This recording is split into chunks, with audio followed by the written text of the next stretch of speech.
Good morning, good afternoon, good evening, everybody, depending on what time you are watching us, and welcome to this webinar around insurance in the cyber industry and cyber in the insurance industry, indeed, and how we really engage SMEs and charities in getting themselves protected from the risks which are huge out there, but which we know that they don't always recognise.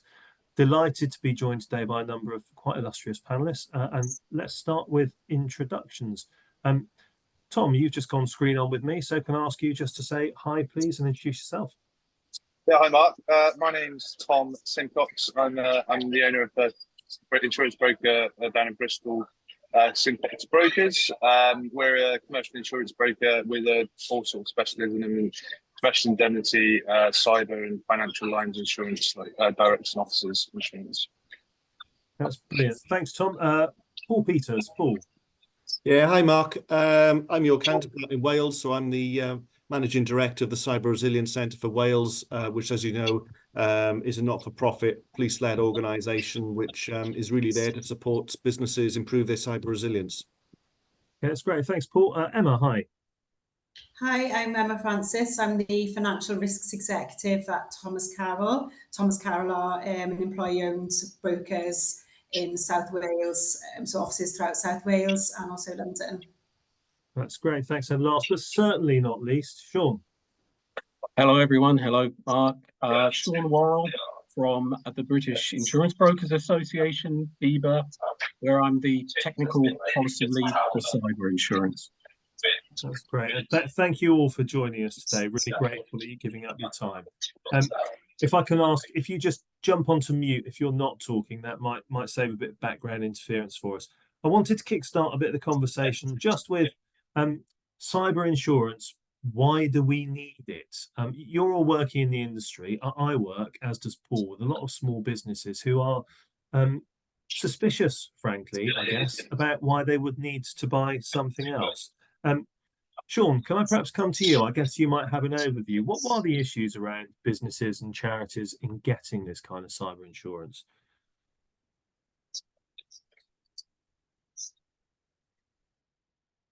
Shaune, did you want to jump on with that one?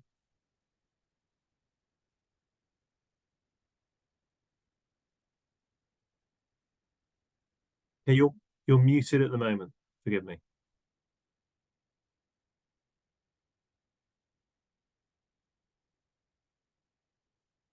Okay. Can't hear Shaune. It's always good to start with a technical issue. Tom, can I perhaps come to you for your thoughts? Why is there this need for cyber insurance products for small businesses? Well, I think the need has arisen from probably demand and the nature of the way that we do business now. Probably more well, since COVID. I mean, we're all sort of doing things remotely on our laptops, and I think you know, digital. Everyone really now has a sort of digital risk. There aren't many businesses I know that wouldn't be transacting business online, holding data online. So that's where that's kind of come from. And also, I think the insurance industry has obviously, the products has evolved out of PI, commercial insurance, where you know, insurers have stayed silent on this, and that obviously, you know, the demand for specialist products come out of that because you know, it's a risk that needs to be covered now. And then obviously standalone cyber insurance policies have come into play as a result of that. Yeah, that's great. Shaune, from your perspective, looking across the industry, do you see this as a product which smaller businesses genuinely should be, you know, getting on board with more? Yeah, absolutely. Because I think a cyber attack can be devastating for anyone. But particularly if you're a smaller business, so you don't have your in-house IT support team, but maybe you outsource all of your IT to a managed service provider, you really need help when things go wrong. And I think the good thing about the cyber insurance services you get now is that they hold your hand right from start to finish. So, you know, you get that piece of ransomware that says, you know, pay me Bitcoin to decrypt your systems and get access to your computers. And it must be one of the worst feelings, really, because, what do I do? Who do I pick up the phone to? The great thing is, if you buy a cyber insurance product, you're going to have access to that instant response team straight away. So you're going to have people at your insurance company who will, lead you by the hand all the way through the process. So how do you restore backups? What mitigation is required? Who do you need to contact? Do you need to make a contact with the ICO, the Information Commissioner's Office? How do you contact your customers? Have you had a cyber breach? All of those kind of myriad of things, which I know from talking to people where this has happened, it gets very confusing. It's fraught, emotionally too. So to kind of have that insurer there to say, do this, do this, do this, we're in touch with these people, I think from the people I've spoken to is tremendously reassuring, as well as at the end of the process, financially helpful. So, but it's very likely to happen to a lot of us. I do know from some of the one of the leading cyber insurer stats that 96% of the claims or attacks are against SMEs. So this situation where people say, "Oh, it's I'm not a big company; it'll never happen to me." Odds are it probably will. It's not about how big you are; it's how vulnerable you are, which is the key thing there. So can be devastating, but great support there through insurance products to make sure that is as less a painful process as it can be. Yeah, it's a pretty compelling figure there. Emma, your business covers a pretty wide geography. What's your experience then? Is there enough take up by customers of something that sounds like it should be a no-brainer? And if not, what's preventing them? Yeah, the cyber insurance uptake is increasing, but is certainly not widespread yet. There's definitely a job for us to do. I think what we're seeing is education and awareness around cyber risk is really key. So, Shaune mentioned SMEs, 96% of them being subject to a breach, and for us, it's just educating them that it can happen to them, because it often is that perception that it won't happen to us, and it certainly can happen to them. So it's down to us really to educate business owners who often wear in the SME sector a lot of different hats. So, they're doing their marketing, they're in charge of their technology, the business, and amongst other things.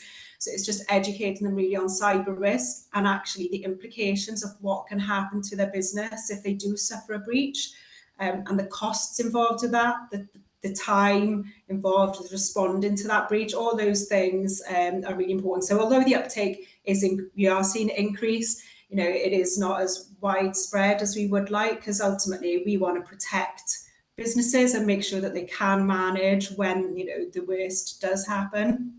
Yeah. And Mark, if I can jump in, just to reinforce that sort of statistic around sort of experience in cybercrime, I'm not sure if the panel's aware, but recently the Federation of Small Businesses released their report on crime against business, and in their sort of report, 72% of small businesses have experienced cybercrime in the last 2 years, which is a huge amount.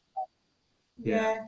And it's the education piece, and often I think businesses think that cyber insurance is really costly, and when you think of like conflicting budgets and things like that, and it's something that they don't currently purchase, there is that budget conflict that they have. So it's providing them with that information on how much a breach can cost them, not just financially, reputationally as well, and just providing that information so they have all that information to make an informed decision on the cyber cover and how it can protect them. So Tom, I'm interested. What kickstarts the conversations about cyber insurance? In your experience, do people come knocking on your door and say we'd like to get something like this because we see it as a risk?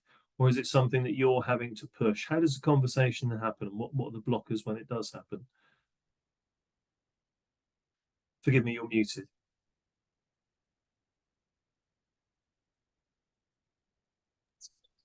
I think all up from our angle, and probably for what we're known for as a company, are all our kind of inbound leads, whether that comes through our website or word of mouth. It's always driven by PI, public liability insurance, and which is what is then driven by that is contractual requirements, what the regulators want.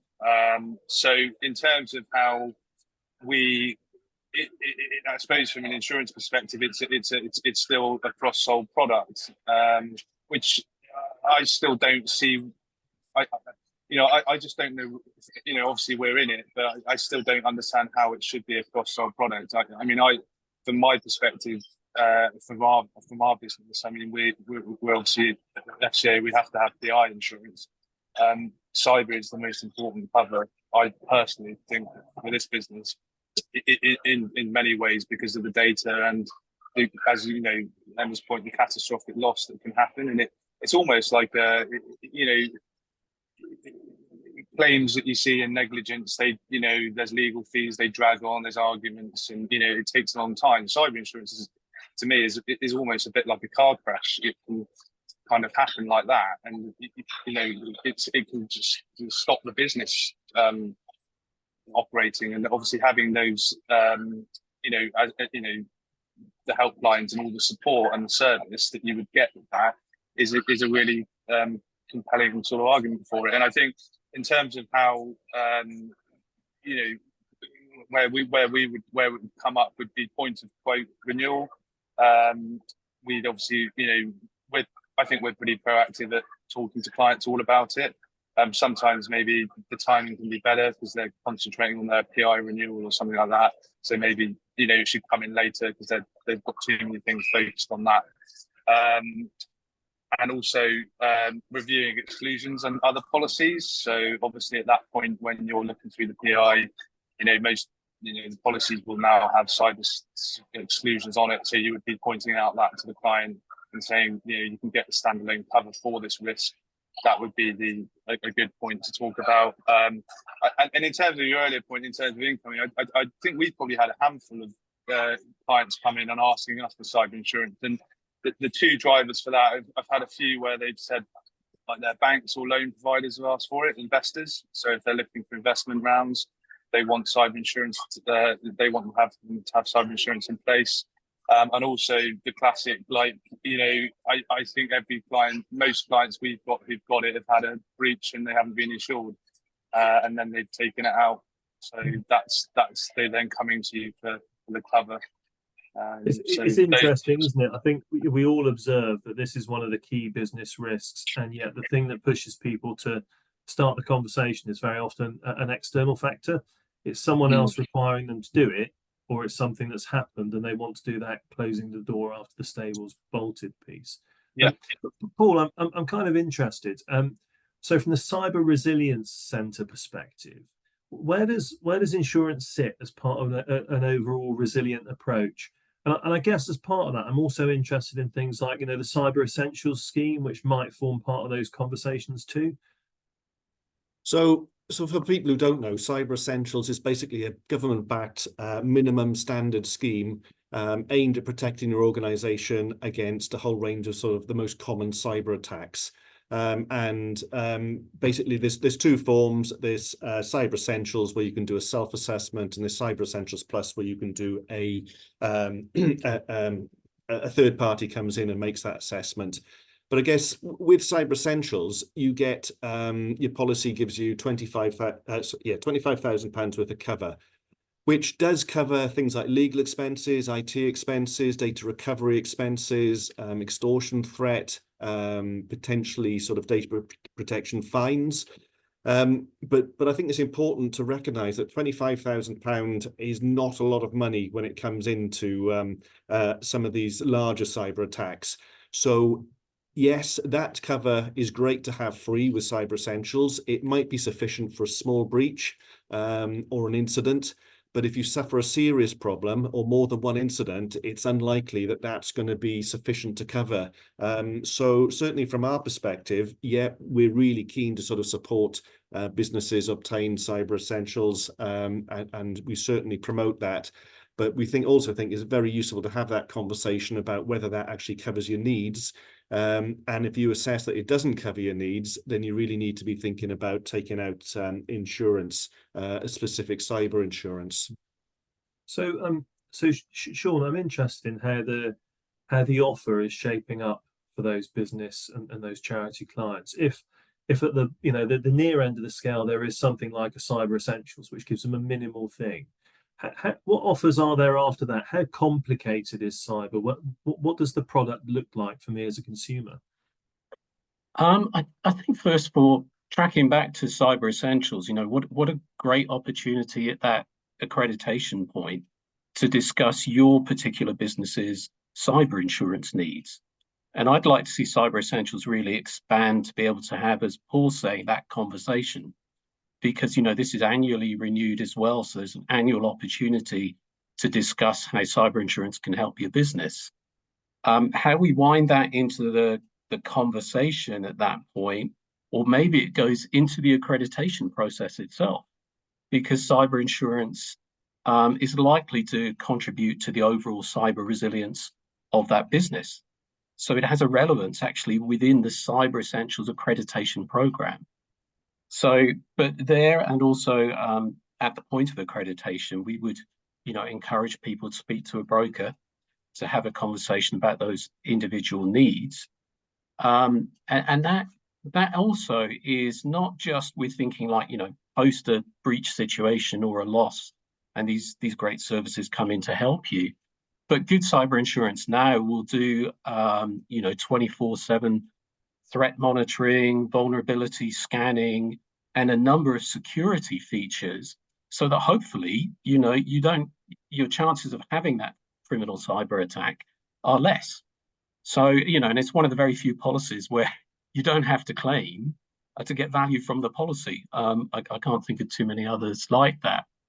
So, for us, we would encourage, a bigger, wider conversation at the point of Cyber Essentials accreditation, maybe through the accreditation process to make people aware, as Emma's saying, and then, talk to your local broker.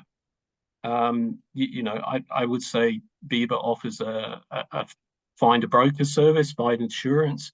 So if you wanted to contact somebody, you can go to the BIBA website or give us a call and they'll put you in touch and have that conversation. And I think when people are in that mindset as well, they've done the work for the accreditation, they've been accredited. Security, IT security is great. It's not perfect. There'll always be some criminal who can break the system. And that's when you want to be able to rely on your cyber insurance as well. So, or we're all humans. So you can have really good IT security programs. But, the human can break it still. Or you have a 0-day vulnerability. And I've seen that in firms as well.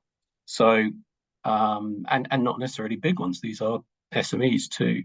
So, great to have the conversation. If we can have more conversations around Cyber Essentials, terrific. Other than that, it's a great program. Emma, I'm interested about the knowledge gaps that might exist around cyber. Yep. You'll have worked with, I know, lots of other brokers, both within and outside your organisation. And my assumption is that these can be probably quite difficult conversations to have, because the client may frequently not be well informed about what cyber safety looks like. And it must be quite tough for an industry that isn't necessarily focused on cyber as well. I'm really reassured that Shaune says, well, look, there's a point of contact here that says, go through us and find a cyber expert broker. And we're lucky to have you guys on the call. But I can imagine that for some, this must be quite an intimidating conversation to have with clients. Am I right or not? I think most brokers understand that their clients have a cyber risk. I mean, what business doesn't rely on technology nowadays, whether you're manufacturing, an online retailer, whether it's back office support? I mean, most businesses, if not all, will rely on technology in one way, shape or form. So we know that there's a risk. I think sometimes it's making it relevant to that end business owner, that person you're speaking to. So it's just, we mentioned discussing individual needs with that person. So do they hold a lot of sensitive information? Do they have a big risk there? Do they have a big business interruption risk if they had some downtime and they can't manufacture, they can't sell, they've got a big business interruption risk in that respect? It's just understanding how they make their money, what the risk is if they've held a lot of sensitive data, and then having that conversation with them, and it makes it relevant to the person that you're speaking to. So I think that's really important. And also, business owners or that individual that you're speaking to just they don't talk about cyber risk every day like we do, so they may not just understand the implications that a breach can have for that organisation. So it's just bringing that risk home to them in how that they can be affected, whether that be business interruption, reputationally, and just having that conversation really. And Shaune mentioned a lot of the things that the insurers do, with the loss prevention services and things like that, which are really important, that insurers can help and provide. So there's loads of things that the insurance industry are doing to help clients, and we're speaking regularly on the subject just to make sure that everyone is aware of the risk and protecting themselves as far as possible. Great, you want to prevent these things from happening and having all that security in place, but it's going to be an error that someone makes that's going to have that situation happen to you, someone clicking on that link and making that mistake. So you might have spent an awful lot in your IT budget, you might put a lot in place, but it's just understanding that that human factor is a really difficult risk to manage.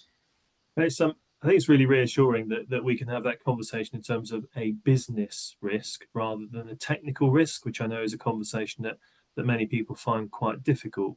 Tom, has that been your experience too, or are there issues around the complexities of questions that might be asked on proposal forms that sometimes make it difficult for people to engage? You're muted again, sorry.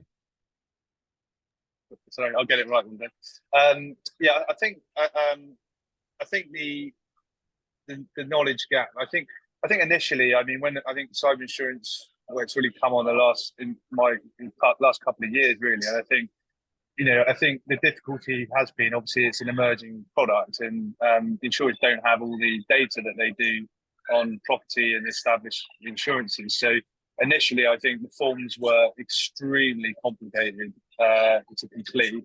I wasn't 100%, I wasn't convinced some of the insurers really know, because they're not cybersecurity specialists, why they're asking those questions. But I think as the product's evolved, I think it's becoming more a lot easier really to purchase the cover and make it an easier transaction in terms of what questions they ask. I still think some insurers are probably taking the view that they're not going to ask too much, but we built the data up now. But then I also think it's quite good to ask certain questions, even if you've got like a sort of small risk questionnaire. I think because then it encourages businesses to, even if they decide they don't take the insurance out, at least they're ticking all the boxes to prevent, a cyber hack happening, really, and meeting best practice, which I guess is what the situation is with the Cyber Essentials and doing that.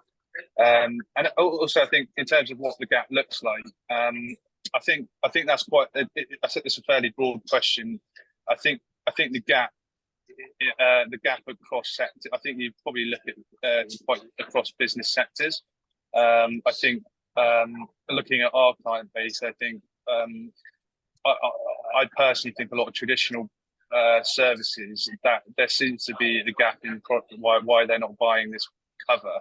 And I don't know whether that's awareness, or there needs to be more education, or there's not a belief that they need the product, or that sort of thing. Whereas, the more emerging tech companies, they know the answers. You can get into quite technical conversation with those people in terms of what they understand, why the insurer is asking those questions. So yeah, I think it's quite sector specific in terms of what the gaps are. That's quite an interesting scene to mime there. So I'm going to pass that one on to Paul with a hospital pass.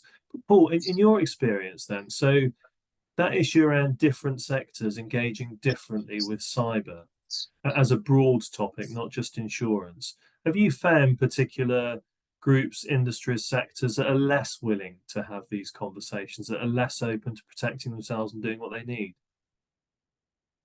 Probably if I rephrase your question, so I think, yeah, there's some of the work that we've done in Wales has very much been aimed at these sort of high street sort of business. And I think there was a real sort of perception that cybercrime doesn't affect them. They're not going to be hit by a cyber attack. They're a small business. They're in a small town. And as Shaune said earlier, that's just not the case. It's about the vulnerability rather than sort of your location. So what we've found is, yeah, there are quite a number of your very small micro businesses, I think, that struggle to engage. And there's probably other sort of sectors as well, I think. And it's probably down, picking up on something Emma said earlier, down to awareness. And what we find is when we start explaining, the really simple steps that you can take and how vulnerable they potentially are because they're using a very weak password, for example, you can see sometimes that the awareness it starts picking up and they start realizing actually this could impact. And I guess one analogy I would make is that, nobody plans to be burgled, but we still insure, make sure that we've got insurance that covers the event should that burglary happen.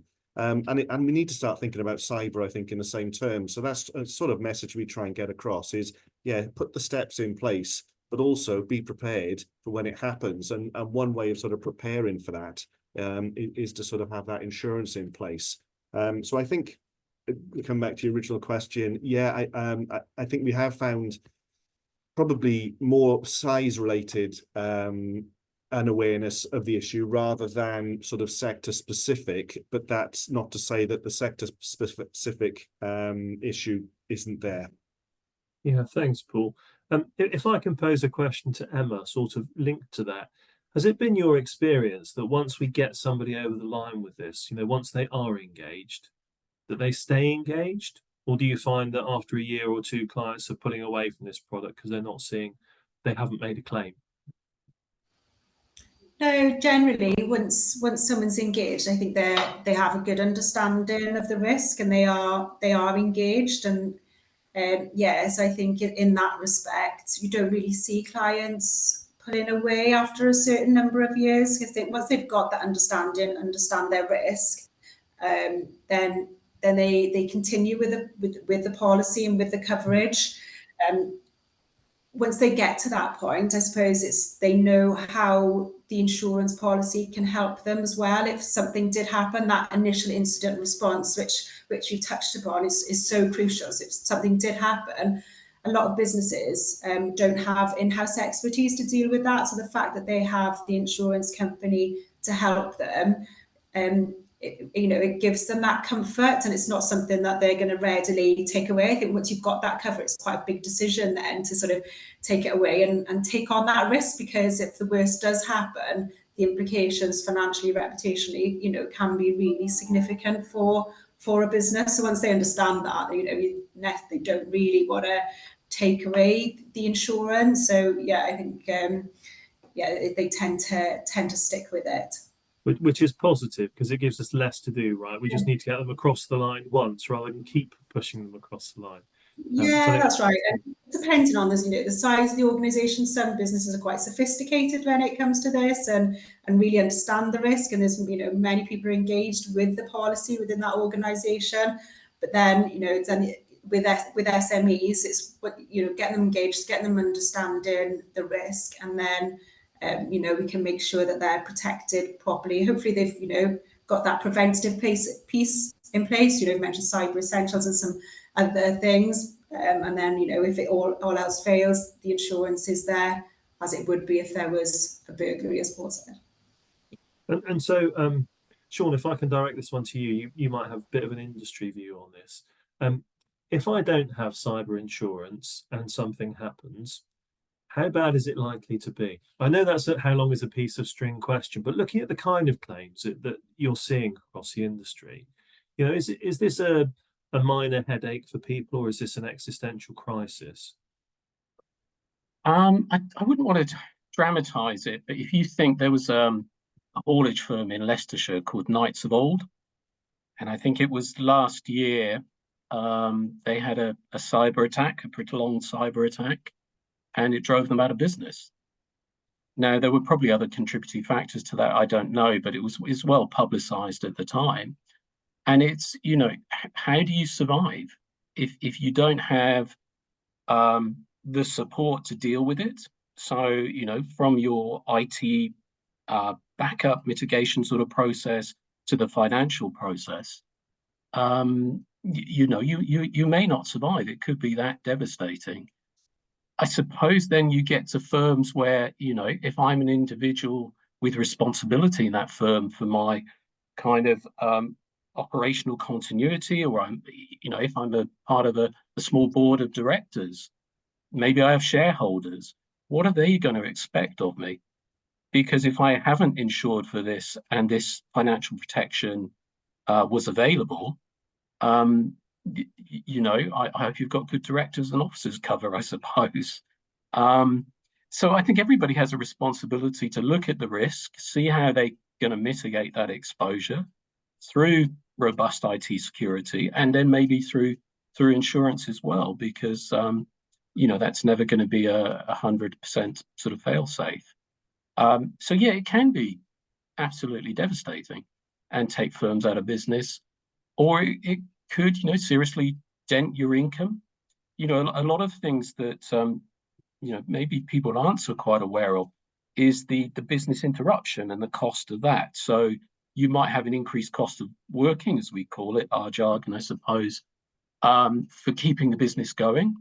So where are you going to get that from? Where's that in the cash flow type for many firms? So that's a key element of this. So it's what keeps the wheels driving on this, and insurance really helps with that. It's financial resilience, and it's survivability of the firm sometimes.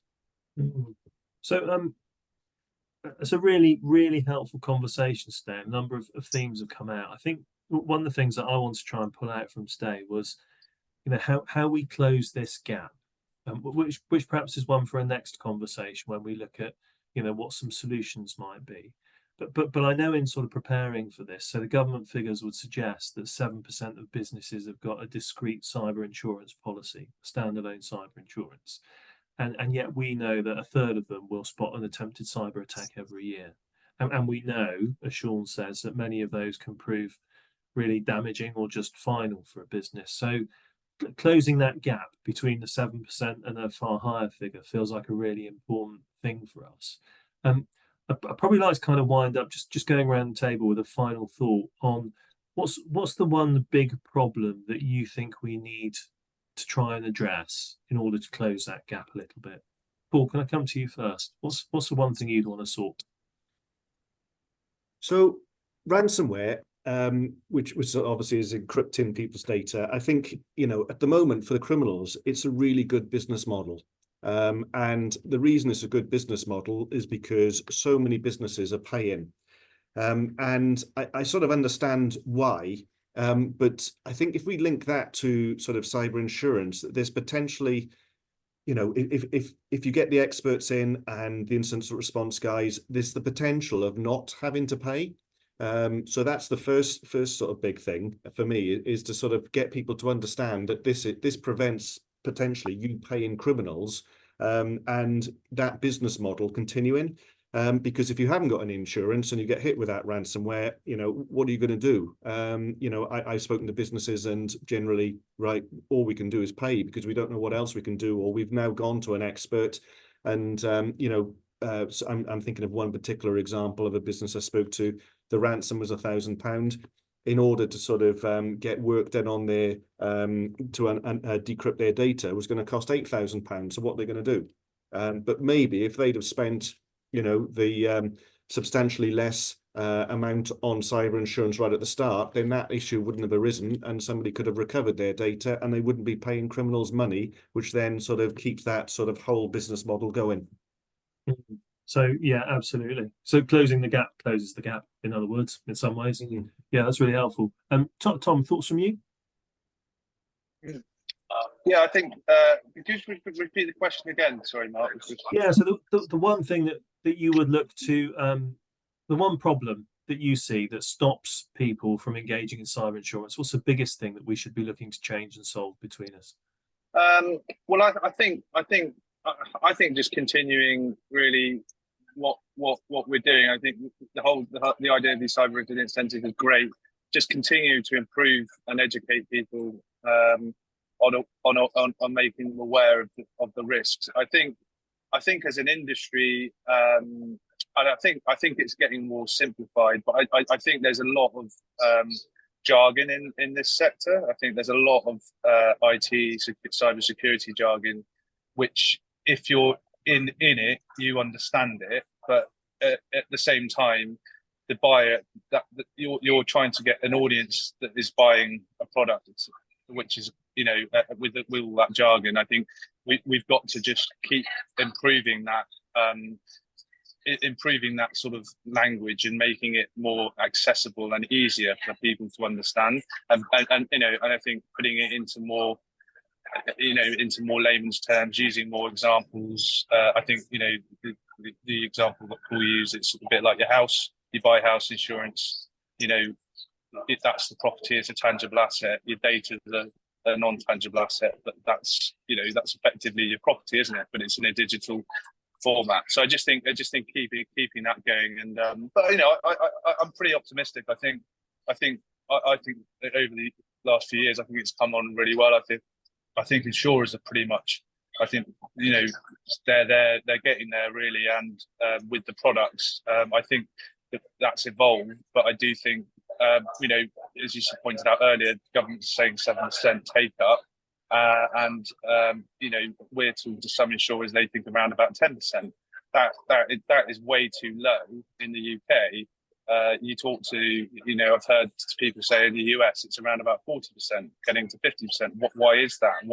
What's that? Why is that happening? So I'm hoping, give it a few years, this will grow, and hopefully in 2 or 3 years we'll be saying that's getting up to 30-40%. So I do think it's going in the right direction, and you just got to keep banging the drum, I think. So. Keep on keeping on. So sounds like a message we can all probably subscribe to. Motto for me. Emma, thoughts from you? Biggest thing that we need to sort? Yeah, I think Thomas touched on it there, and we've touched on it previously. It's just knowledge and education around the risks, really. And we've mentioned jargon. And I think for us as brokers, it's sometimes demystifying cyber cover for the purchaser of cyber cover, because there can be some jargon there. So it's relating,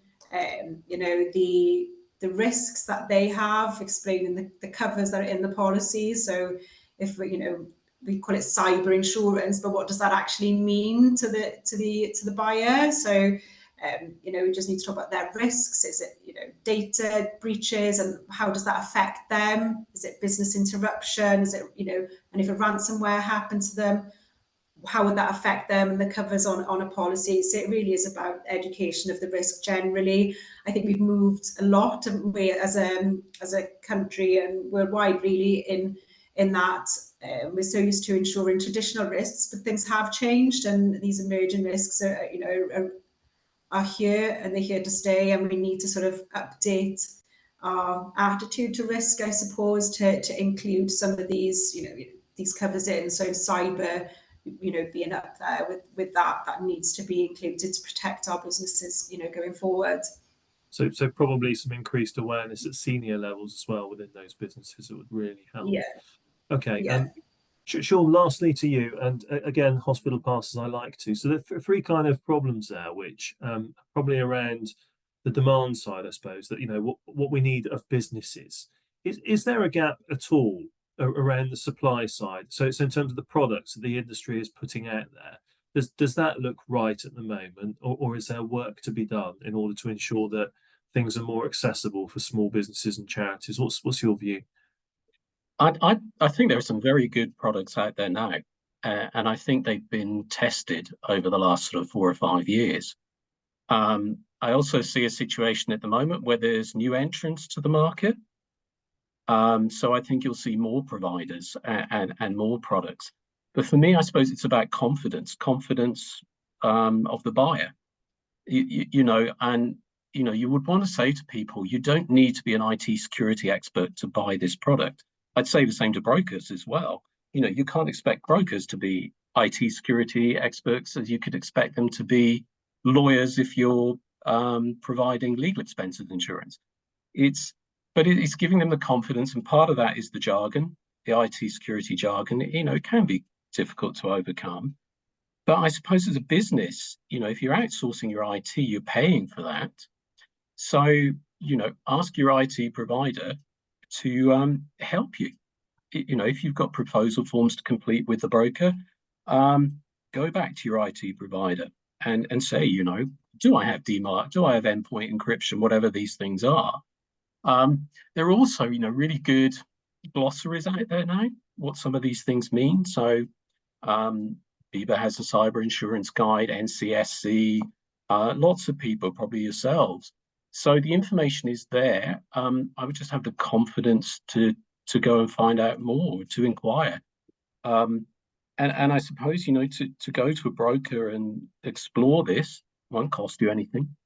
But it, you know, it might save you business down the line. Mm. Yeah, which kind of brings us back to almost where we started, doesn't it? That this is something that we know not enough people engage with, but by gosh, when you need it, you really do need it. And that's the point when it's probably too late to start thinking, if only. And that I know is pretty much the experience of Paul and I as we deal with small businesses end to end. Folks, thank you so much. I'm going to wrap things up there, I think. I think just kind of summarize. So we've kind of cantered through a number of the problems today. We've looked at why businesses might not engage, why the levels of take-up are quite low. Those things might be around the complexity, it might be around confidence, it might be around the need for a sales pitch, it might be around, I quite like Paul's idea of creating a virtuous circle here. So definitely something about generating momentum. But I think probably the next conversation for us will be around actually how we come together to solve some of those problems, because I suspect, and I'm sitting on my hands and I'm itching, I suspect there are ways that cyber resilience centres can help with this once we understand the needs better. And I'm sure that between us, we work with enough business organisations that we can bring together a really valuable conversation. So I'll draw things to a close there before I monologue for too long. Thank you all so much for your time, and I'll look forward to seeing you for stage 2 of this one in a few weeks' time. Thank you. Thanks very much. Thank you. Thank you. Bye-bye.